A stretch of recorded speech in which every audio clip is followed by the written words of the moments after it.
We're going to go into how you can gain muscle 2 times faster, and we're going to start right now. Okay, so we're looking at some crazy stuff right here, and I'm going to be looking and talking about a podcast that I did with an individual researcher named Judy Anderson. And so Judy Anderson talked about satellite cell recruitment and possibly hyperplasia occurring in sturgeon, so I believe this is a type of fish, in birds, and that it would happen even to a point in cats.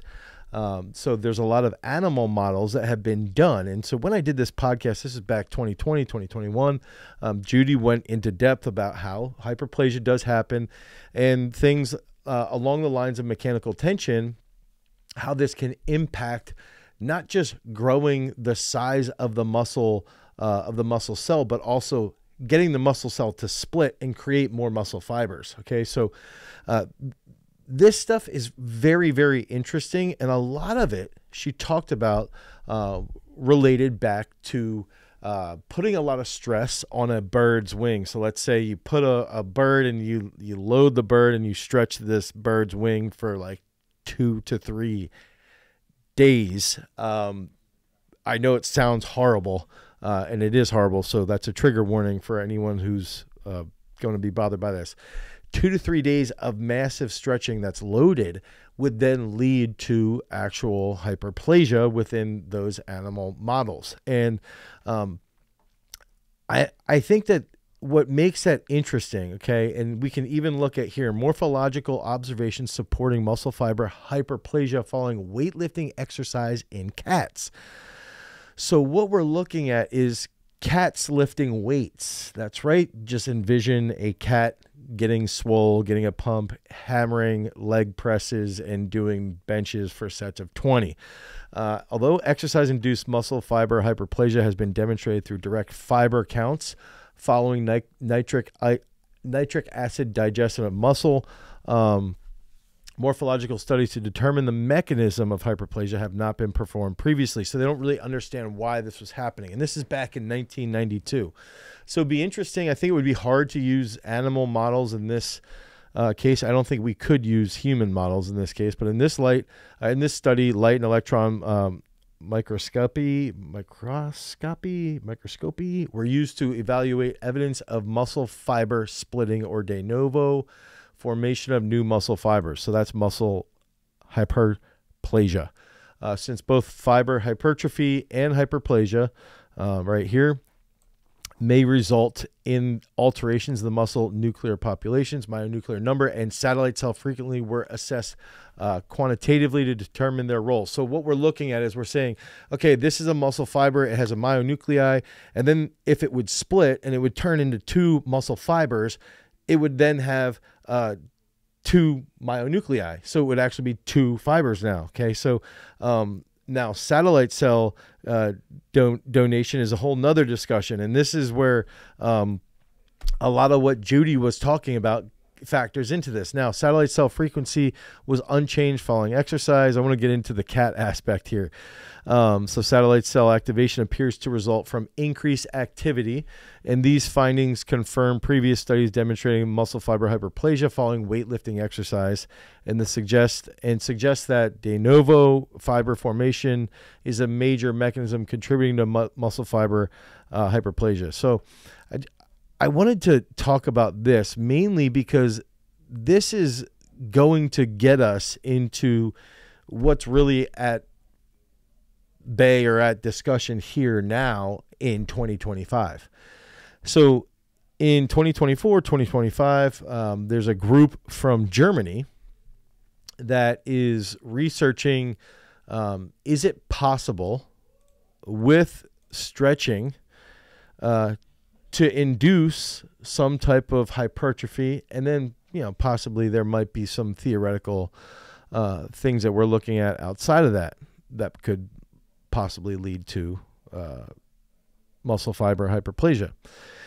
And so I wanted to go into these papers because Konstantin Warnecki, so this is a German dude who was defending his doctoral thesis, put out this paper. This is actually in 2022, and he's talking about the influence of long-lasting static stretching on maximal strength, muscle thickness and flexibility. And so the interesting part here is that for a while we've known that if we're doing lifting movements, okay, especially that's full range of motion, we're going to increase maximal strength. We're likely going to increase maximal strength to a point in certain movements by doing plyometrics as well. Muscle thickness, we probably won't see much change from plyometrics. We will see change from resistance-based training.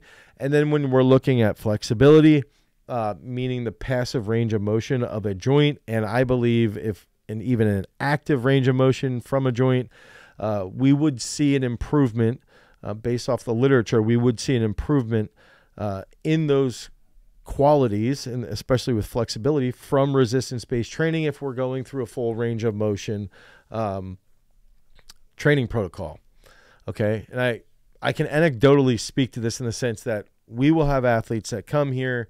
They might be very, very tight in their hips and in their ankles, and we might have them do goblet squats, let's say with a pause in the bottom position for 10 seconds, and it improves their flexibility and also improves their muscle thickness over time. But now what Warneke was doing is he wanted to look at a very interesting thing that he had human beings go through.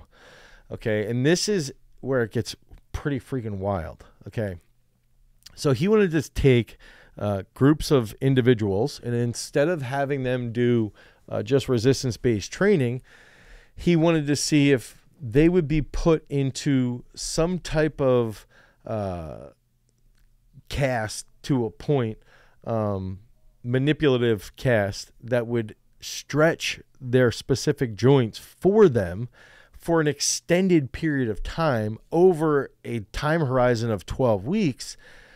Could that lead to that stretching? Could that lead to more hypertrophy and as well, obviously, increase in maximal strength and flexibility? And so I want to go into the first paper here, which is going to be a discussion around the ankle, around the calf. Okay, so 52 subjects were divided into an intervention group, okay, and then a control group. And the intervention group stretched the plantar flexors for 1 hour a day for 6 weeks using an orthosis. And I'm going to show you what this looks like because it gets pretty brutal. Stretching was performed on one leg only to investigate the contralateral force transfer. Okay, so they're looking at, does it transfer to the other leg, which is pretty interesting as well. Maximal isometric strength is measured with a 1 rep max in the extended knee joint. And then they're looking at cross-sectional area of the intervention group and the lateral head of the gastrocnemius using sonography. Okay, the range of motion of the upper ankle was investigated with the functional knee-to-wall stretch test. So that's how they're going to look at this. They're saying, okay, we're going to put you into this cast. We're going to stretch you like crazy to the point where it's extremely uncomfortable, like an 8 out of 10. Okay, so you can see here the orthosis used for calf muscle stretching. And so basically they would stretch using this apparatus, which is just absolutely crazy. It almost looks like some type of swing that you can just crank up. It just looks brutal. And as you would get comfortable and you would rate this, you could turn it back. And if you look at the testing procedure, they did a 5-minute warm-up till the heart rate got up to 130 beats per minute.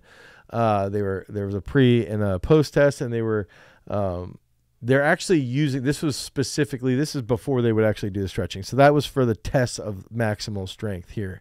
And so they would use maximal isometric strength in the extended knee using this leg press. So this is the contraption they would use to test the ankle strength. Okay. I actually want to go back up to this procedure here because I want to go back over this so that we're all aware that the intervention consisted of daily stretching lasting 1 hour each session for 6 weeks. Okay, so it was 6 weeks of doing this for an hour a day, spending an hour doing this. The intervention was performed with the dominant leg only to give the opportunity to evaluate the potential cross-sectional effects. So we're, cross-sectional effects there. To define the dominant legs, participants were asked about which leg they used to perform single leg jumps. Subjects were instructed to wear the orthosis with extended knee joint, and the stretch intensity was controlled by a goniometer, which was also used to determine the angle. And then this is where we're looking at the intensity and the muscle tension during the stretching training, okay? Subjects were asked to reach maximal dorsiflexed position with an individual stretching pain at 8. Pain at 8 on a scale of 1 to 10. Okay, so if dude, that's pretty wild. Because if you think about, like, you tweak your calf, like you're running and you hurt your calf. Like, I actually was just running with my wife, and we're running like 6 miles. In like mile 2, she's like, dude, I need to stop. Like, that hurts a little bit. And she was actually like, yeah, it's like a 7.5 out of 10. So she would actually be forced to run longer based off of this analysis. So the stretching was to be performed 7 days a week in a standardized body posture. And then all subjects they got to borrow one of these things. Sweet, we get to borrow one, and they go through it. Okay, so now they're going over a long period of time, and they want to see, like, what ends up happening. Okay, there's a range of motion measurement. Does that improve the knee to wall stretch? Does that improve what ends up happening with the thickness of the muscle? All of these things happen. And I want to say, what's the importance here? Some of the importance is that if we're looking at lengthening the Achilles or lengthening, ankle mobility can be a serious thing that you want to target. Oftentimes with weightlifters, with throwers, if there's ankle stiffness in the sense that the ankle is not able to track well, the knee will then stay super stiff. And usually what ends up happening, you'll have an athlete that will squat and their knee barely moves forward. And then when the knee barely moves forward, to be able to squat like high bar, full range, they tend to dump their chest forward.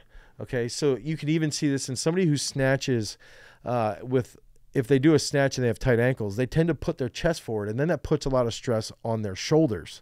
So you'll actually see tight calves causing shoulder issues in a snatch. And then in a leg press, you'll see somebody's heel pop off the plate. So they could, in theory, have worse mechanics on the leg press. They can't have as much tension on specific muscles when the ankle is an issue. So we just got to be aware of that it is important to have these things. Okay, so I wanted to go and keep looking through that. What's up, guys? Our podcast and our channel are sponsored by our own strength training app, Peak Strength. The entire focus of Peak Strength is to provide you guys with the absolute best sports performance app that you could ever imagine. We build out the programs on the back end. We take in all of these different decisions that we learned here on site at Garage Strength so that we can then apply it to you so you can improve your training. So if you guys want to improve your overall sports performance, head over to peakstrength.app, the Google Play Store or the Apple iOS Store. Download Peak Strength. You'll go to a free week of training, and then you can start getting on those gains, get those reps done so that you can become a champion. Now, let's get back to the video. Peace. Okay, so if we're going to get into this now, what I want to do was take this, and then we're going to look at the results, okay? So we know how they were testing. The range of motion was with the knee to the wall. We know that they were looking at the calf force output on the leg press. Okay, so these subjects, they appeared for the pre-test. They completed the examinations, no problems. Okay, then with the orthosis, they were reported the daily wearing durations were adhered to of all subjects.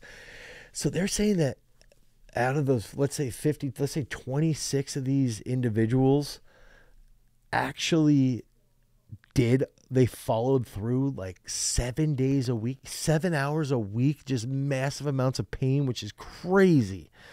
And then what we're looking at right here is a chart that's showing the differences. And so I want to go back into the study, and then we'll come back to that result. Okay. So progression in comparison of mean values of maximal strength in pre and post testing in the stretched and the control group of the intervention is presented in supplementary figure S1. Okay, so this would be supplementary material, S1. Let's download this. Okay, so now we're looking at this. Comparison of the maximal strength from pre to post test for isometric work. If I want to zoom in on this a little bit here, give you guys a good example.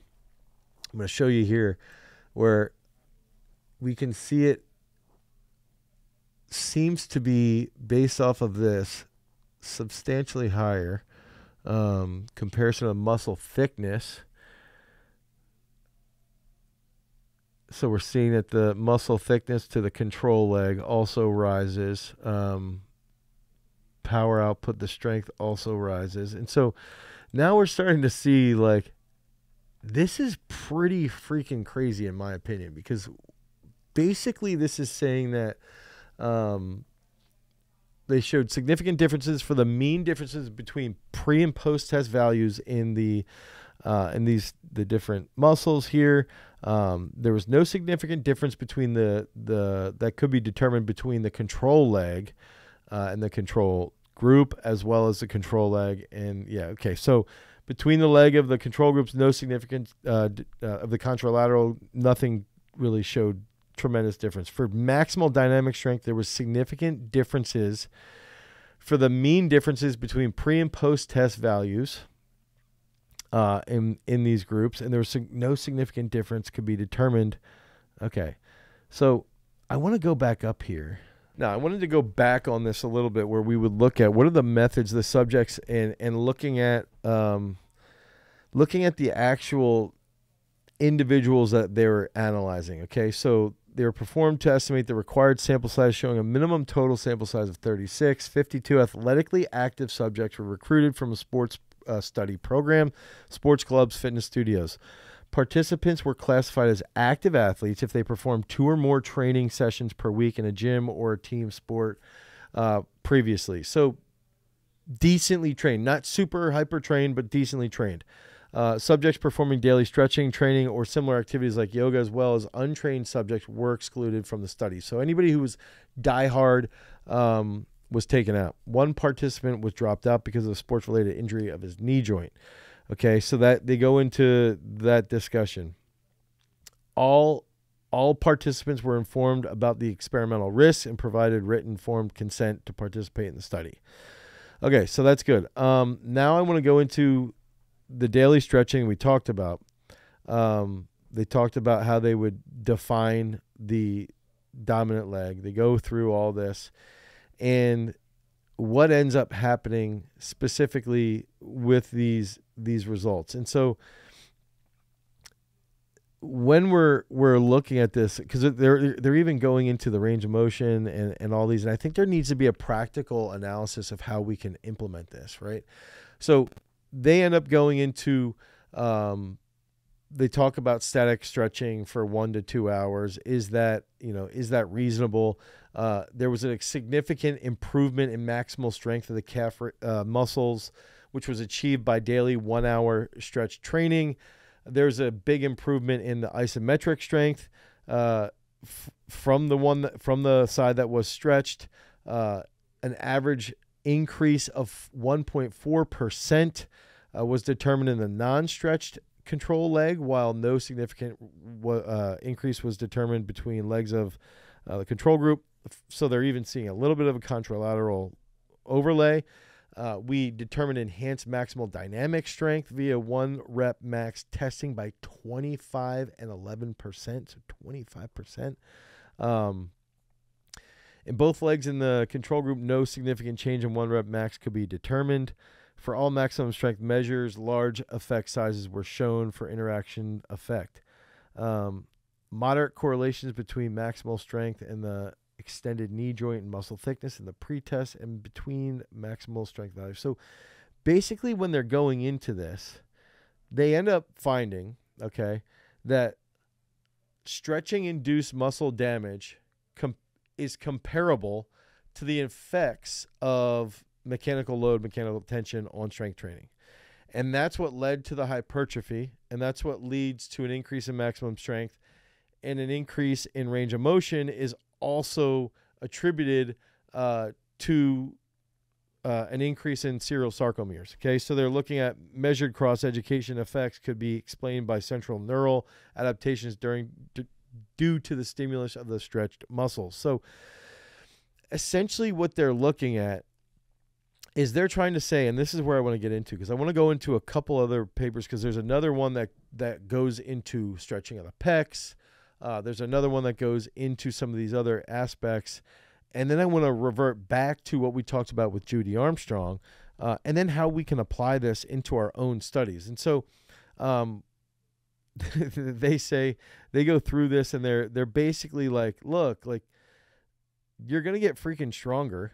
There's going to be long-term stretching that leads to muscular hypertrophy. There's even been some evidence that animal models have shown long-term stretching can lead to hyperplasia, which is essentially, in my mind, like, if we could consistently achieve hyperplasia as a species, that's where we become like superhumans. I always thought of hyperplasia as like almost like I think like a comic book type person. And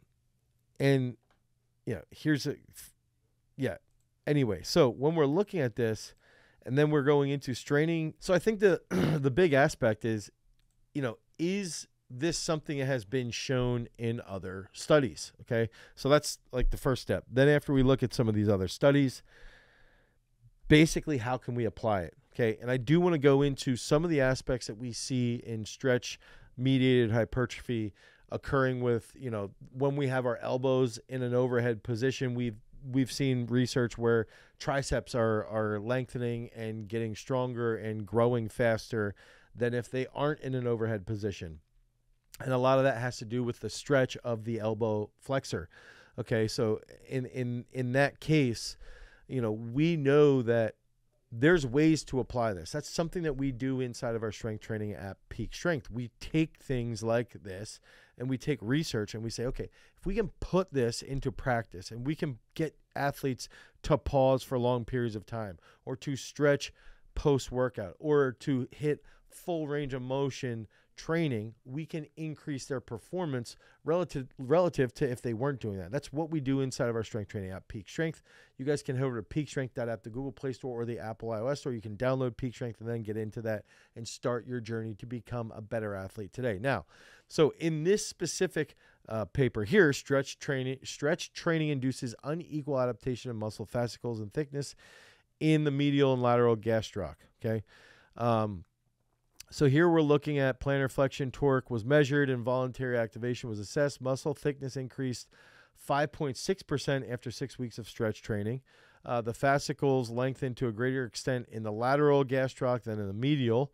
And so the overall, and I think we need to focus on that, because I think that's going to show us that long term, this is going to make the application a little bit harder, in the sense that if we're stretching a specific joint, it will be harder to get results from all of those specific muscles based off of a long duration stretch, just by looking at the medial versus the lateral gastroc. Okay, it's a little bit, one of them is getting stretched more than the other. Pronation angles were unchanged in the medial gastroc, but decrease in the lateral gastroc by 7%.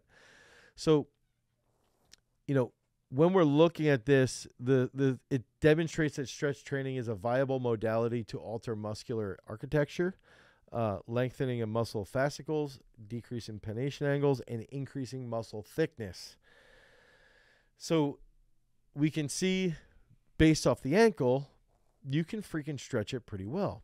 And we'll even see this in another study around muscle architecture and functional adaptations following 12 weeks of studies, or 12 weeks of stretching in adolescent females. Now, the interesting part here is that, historically speaking, females will not respond as well as males, typically because females have a bit more mobility through most of their ranges. On average, they tend to be a bit more mobile than men. So that's another thing that we've got to bring in, and we might not see as much transfer from the long duration stretching. Okay, so, and then in this case, they're looking still at the gastroc as well. High volume stretch training for 12 weeks results in ankle dorsiflexion, fascicle length, and muscle cross-sectional area increases. And that's probably going to lead to an improvement in jump performance. So another case of stretching the ankle pretty aggressively and going through will lead to greater performance of the gastroc. Okay, now what are the hormonal and hypertrophic or hormonal and mechanical adaptations? And that raises another question that can possibly be answered by this study here: mechanical, hormonal, and hypertrophic adaptations to 10 weeks of eccentric and stretch shortening cycle exercise training in older males. So I think about this when I see this as like doing a double bounce back squat, okay, doing a double bounce bench press. Does that help? Because I have seen anecdotally a double bounce in a back squat or on a bench press can improve pec mobility. I also think that when you do longer pauses with pecs, you can see quite a bit of an improvement. And I want to show there's two studies here, because one is going to be involving this the 10-week eccentric and stretch shortening cycle exercise, and then we're going to get into effect of range of motion and heavy load squatting on tendons. And this is all going to go into how can we take this long duration stretching and actually apply it. Okay, that's the whole goal here, is like when we're trying to apply this stuff, there's a lot of wild things that we have to just sift through and think, okay, so should I just do stretching of my calves and not calf raises? How should I do this, right? So when we're looking at eccentric contractions, we can see that they lead to quite a bit of growth in the skeletal muscle. Okay, so if we have somebody doing longer, slower eccentric contractions, their muscle's probably going to get more swole. So they tested the hypothesis here that the exercise training of the quads with low rate eccentric and high rate eccentric contractions, so think controlled versus really fast, in the form of stretch shortening cycles, but at equal total mechanical work, which is interesting, would produce rate specific adaptations in healthy older males. And these guys are 60 to 70 years old. So both training programs produce similar improvements in maximal voluntary isometric contraction, and eccentric torque, and stretch shortening cycle function, so reduced contraction duration, and enhanced elastic energy storage. The rate of torque development increased 30% only after the stretch shortening exercise. So in an acute setting, the rate of torque development increased 30% only after the stretch shortening. And then they're looking at resting test, resting cortisol. Both programs increased quad size 2.5%, which is interesting. It's concluded that both eccentric and stretch shortening cycle exercise training produces favorable adaptations in healthy old males. Okay, so as we get older, we can apply this by doing controlled eccentrics and doing some double bounces, or even just some faster eccentrics driving out of the hole. And we're probably going to see some type of hypertrophy on the quads. So I think that poses an interesting impact, because now if we're looking at the quads, we're looking at the calves. Okay, so we see that the calves respond really well to crazy long, tormenting, torturous stretching. Okay, we see that the quads respond well to controlled eccentrics and to the stretch shortening cycle, so full range squat to a point.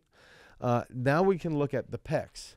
Okay, so the influence of 8 weeks of supervised static stretching or resistance training of pectoral major muscles on maximal strength, muscle thickness, and range of motion. So we're going to be looking more at this range of motion again. So the methods: 81 active participants were allocated to either static stretch, so think about like a scorpion or a door stretch, strength training, or control group. Pectoralis stretching was applied 15 minutes a day, 4 days a week for 8 weeks. while resistance training was 3 days a week for 5x12. That's a lot of volume, actually. That's crazy amounts of volume. What is that, 180 reps on the bench a week? That's a lot. So they're taking high volume resistance training over 8 weeks. And then they're looking at the pec stretching, which was applied 15 minutes a day. And they're looking at, out of the 81, they were either allocated to static stretching, strength training, or a control group. So I wanted to look at, when we're going through this, just if we look at how they were stretching here. Actually, let's just delete this. Let's go back and just start with this one. Okay, so the next thing, so we looked at the calf. We looked at the quads, okay?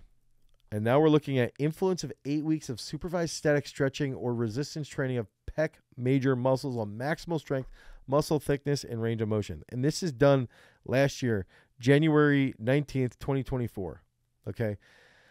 So they're seeing that stretch-induced gains can happen with maximal strength.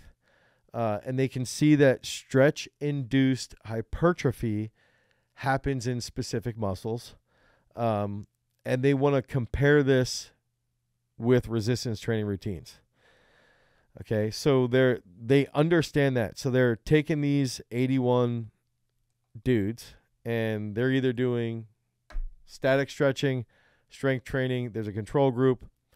The pec stretching was 15 minutes a day. So think scorpion, think door stretches. They did this for 4 days a week. And then the resistance training was 3 days per week, 5x12 reps. Dude, if anybody did 5x12 3 days a week for 8 weeks, their pecs would blow up. Like, just incredibly so. So let's look at this, because I want to go into some of this aspect here. Static stretching increases joint range of motion. Okay, that's pretty well known. And a lot of bodybuilders do static stretching, and full range of motion stretching, or full range of motion movements, also increases range of motion. Okay, so they're taking this, and they're trying to investigate this research question with physically active subjects. Okay, so they're taking these guys, and it's supervised. They're stretch training for the pec major, again, 4 days a week, 15 minutes. Or you just get a huge pump and you lift 3 days a week. Participants of all groups attended 3 lab sessions, including an initial briefing, a pre and a post test, and then they went through the familiarization with everything, so they executed it well. Okay, so these subjects, they were involved with sports, fitness training, team sports, strength endurance training. Okay. Now, when they would go through, they would go actually do these maximal isometric strength tests. Here's where it starts to get interesting. Okay, so their measurement of maximal strength of the pec muscles was here, and they would have to squeeze and close it. And look at this contraption. Like, that is absolutely insane. So then they're looking at the muscle thickness, and they're using an ultrasound imaging aspect of the pec major. For this purpose, participants had to lie in a supine position on a medical bed, arms positioned in a relaxed position beside the body, and they would look at the actual thickness of the pec. So then they would also look at the range of motion, and this was the same test that was used in the Warnke study. So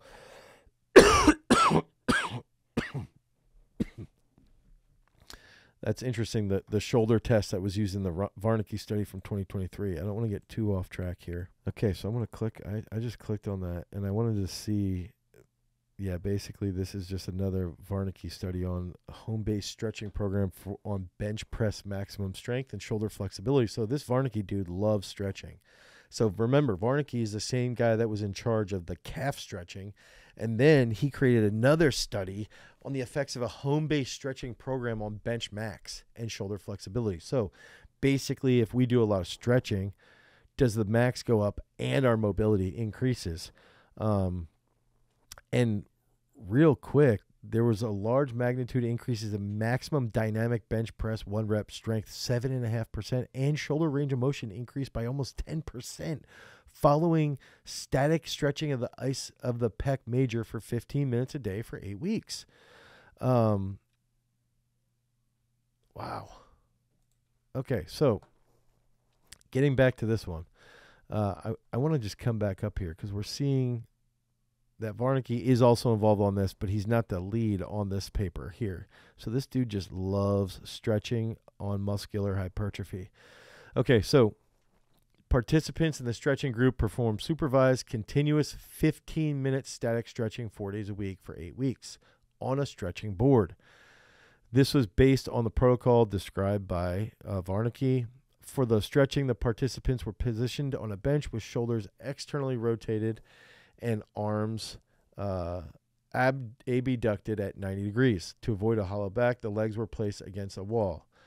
So this is figure 1 right here. So this is actually the stretching protocol. I thought this was the actual test of their pec strength. Hold on a second. I just read this. So now they're taking these individuals. The participants were positioned on a bench, externally rotated. Elbows were fixed at 90 degrees. To avoid a hollow back, the legs were placed against the wall. And for the stretching, a ratchet strap was attached to the elbow joint and was connected to the force transducer that measured the applied tension every 10 seconds. The participants experienced a maximum tolerated stretching discomfort in the chest muscles. Maximum tolerated stretching. So think about like you're getting stretched or manipulated by somebody and you're basically saying like, if I go another centimeter further, my pec is going to explode, but just don't go that extra centimeter and I'm okay. Like that's literally the line that we're going here. And they've got these ratchet straps that are analyzing, that are going to also lead to the transducer.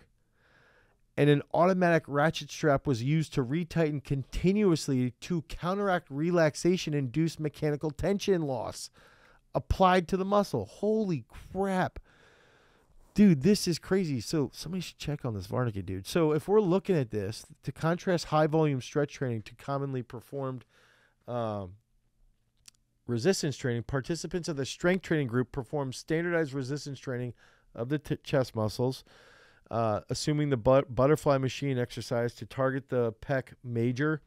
The machine butterfly was performed 5x12, 90 seconds rest. Training weight increased with participants reached 12 reps at every set. So they'd have to do 5x12. Once they got 5 sets done, they would increase weight. So the results. Okay, so isometric maximal strength showed high magnitude strength increases with a significant main effect.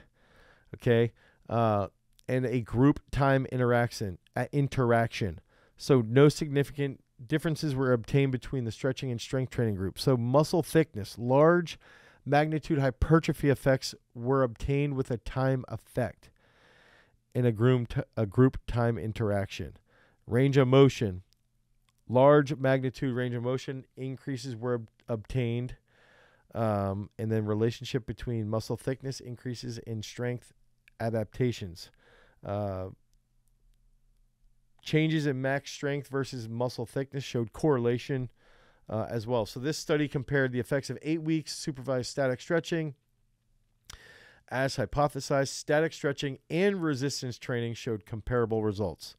When explaining maximal strength increases, the literature provides different explanatory approaches such as functional, morphological, and neuronal adaptations.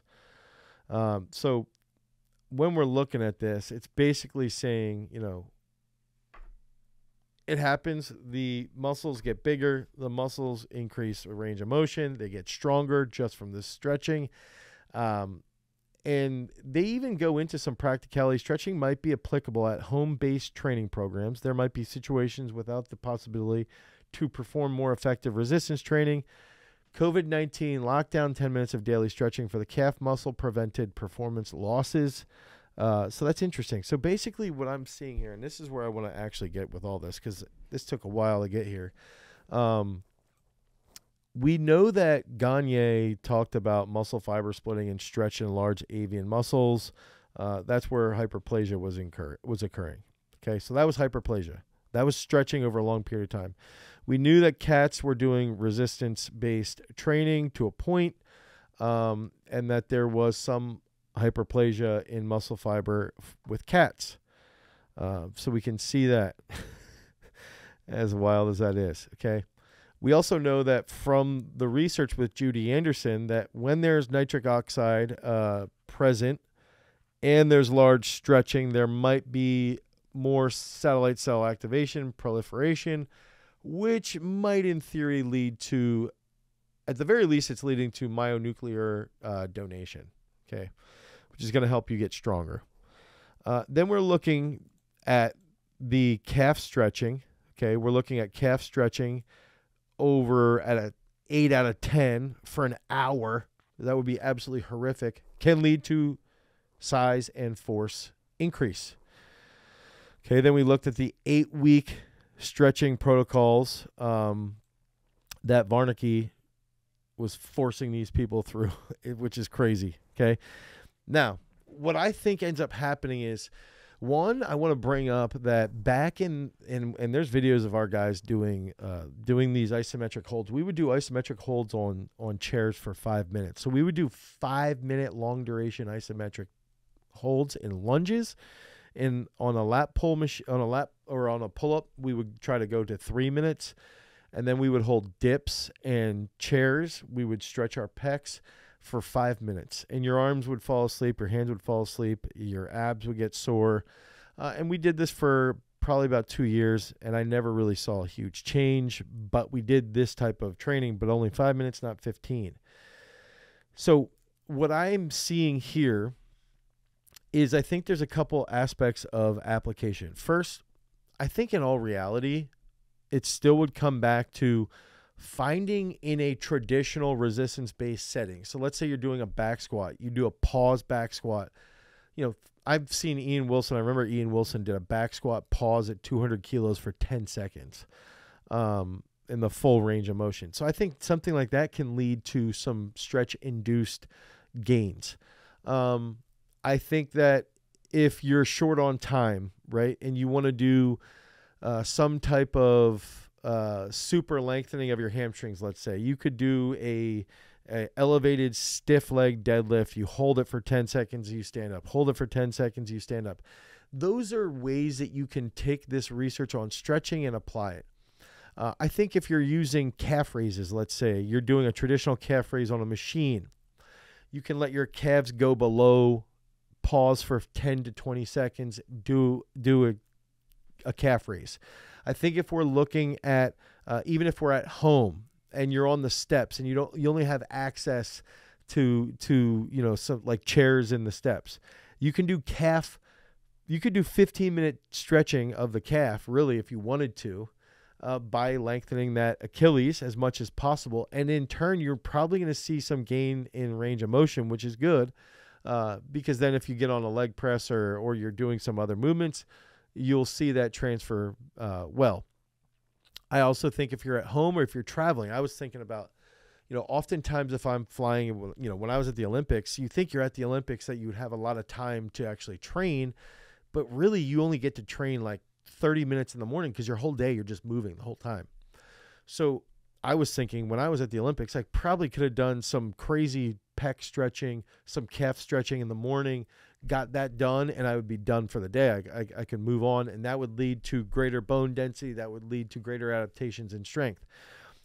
In my opinion, and I've had this discussion with South Dakota State, with the wrestling team that I work with, Big 12 wrestling team, where we've talked about adding in flexion, extension, isometric work. And this is where I think we could see some application in specific combat sports. Okay, because you're always in a flexed position or a lengthened position for longer periods of time. So if we're training with traditional resistance work and then we're manipulating the repetition a little bit, that's where we're going to see some greater carryover from this research. I think it's not practical to think that someone's going to sit down for an hour, 7 days a week and just go through this torturous stretching. I also think, nobody has this contraption here. I think you can do scorpion stretch pretty well, door stretching pretty well for your pecs. I think it shows the importance of range of motion and mobility in the shoulders and in the pecs and how that can lead to a better bench press. So it's important that we just take the stretching concepts, figure out how we can manipulate reps, and when we should do that. I believe that we should have more rep manipulation at higher volume phases. So if we're trying to train higher volume, we want a much higher mechanical tension, maybe over a longer period of time. So we can do pause reps, stretched pause reps. I think that's where I would see this playing a pretty substantial role. And then as you get closer to your peak per se, that's when you would go back to more traditional reps. But you still, post-workout, need to be doing traditional stretching, traditional mobility exercises to lead to continuous gains, sustainability, and health. And so that's really where I see this application. And really, on top of this, as somebody who might be working with bodybuilders, if you'd still be looking at something like the Miracle Grow. The reason why the Miracle Grow gets you to be so sore is because you're stretching so substantially through the shoulder and through the tricep and the elbow and even through the whole lat. And so that's what ends up leading something that is a stretch through multiple joints. You'll see greater recruitment and likely greater growth. I think there's a lot of questions still around how much impact the mechanoreceptors are having on hormonal release. I think there's still some research there that can be developed a little bit more, but this stuff shows us some real interesting concepts and ideas on how we can apply stretching inside the gym. So if you guys need help with your training, head over to peakstrength.app, the Google Play Store or the Apple iOS Store. If you have another video that you want to watch, click on this video right here, because remember, freaks, if you want to become a champion, you've always got to cultivate your power. Peace.